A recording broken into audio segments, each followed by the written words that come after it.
Hello guides, আসসালামু আলাইকুম। আজকে আমি ডিমের ভিডিও আপনাদের সাথে শেয়ার করছি। আমি 2 রকমের ডিমের ভিডিও এনেছি, কারণ পরিবারে থাকতে হলে এক একজনের এক একটা পছন্দ। এটা খাবে তো ওটা খাবে না, কেউ ঝাল খাবে, কেউ ভাজা খাবে। তাই সবার মন রক্ষার্থে, সবাইকে খুশি রাখার জন্য আমি আজকে 2 রকমের ডিম রান্না করেছি। আর সবাইকে খুশি রাখার তো দায়িত্ব বাড়ির মেয়েদের বা মহিলাদের। তাই আর এই যে সবাইকে খুশি রাখাই হচ্ছে একটা ফ্যামিলি, একটা পরিবার। আর আমাদের মেয়েদের এটাই কাজ। কে কোনটা খেতে ভালোবাসে, কে ভালোবাসে না কোনটা, সেই অনুপাতে আমাদের রান্না করতে হয়।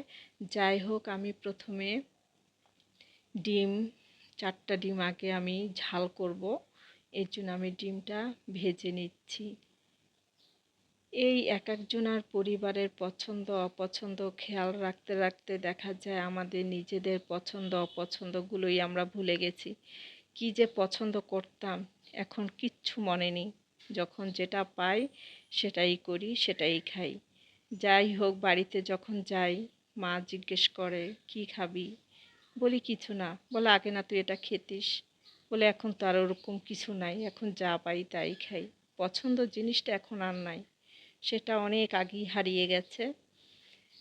এখন পছন্দ একটাই, যে ফ্যামিলিকে কিভাবে খুশি রাখা যায়, সেটাই, আর কিছু না। যাই হোক, আমি পেঁয়াজটা ভেজে নিলাম তেলের উপরে। এরপর আমি এক এক করে মশলা দিয়ে দিব। মশলাটা ভালো করে কষিয়ে নিব।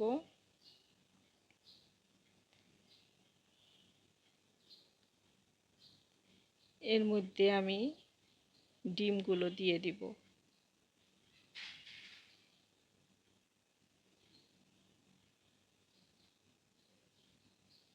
কে রে বাবা, সবাই যদি একই রকম খায় তাহলে তো খাটনিটা কম লাগে, তাই না? কিন্তু 2 রকমের করতে হবে।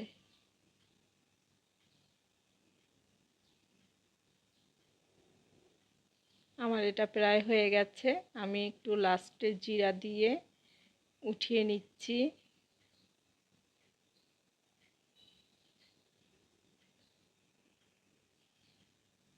এরপর আবার আরেকটা ভাজতেছি, ওটা হচ্ছে ঝাল ছাড়া, শুধু তেলের উপরে একটু নেড়ে নেড়ে ভেজে নিচ্ছি। যারা ঝাল বা মশলা খেতে পারে না, এটা তাদের জন্য। আমি এর আগের ভিডিওতে কোরমাও দেখিয়েছি, কিভাবে কোরমা করতে হয়। আরও কয়েকটা আইটেমের রান্না ডিমের দেখিয়েছি। যাই হোক, আমার রান্না শেষ। যদি আপনাদের ভালো লাগে জানাবেন।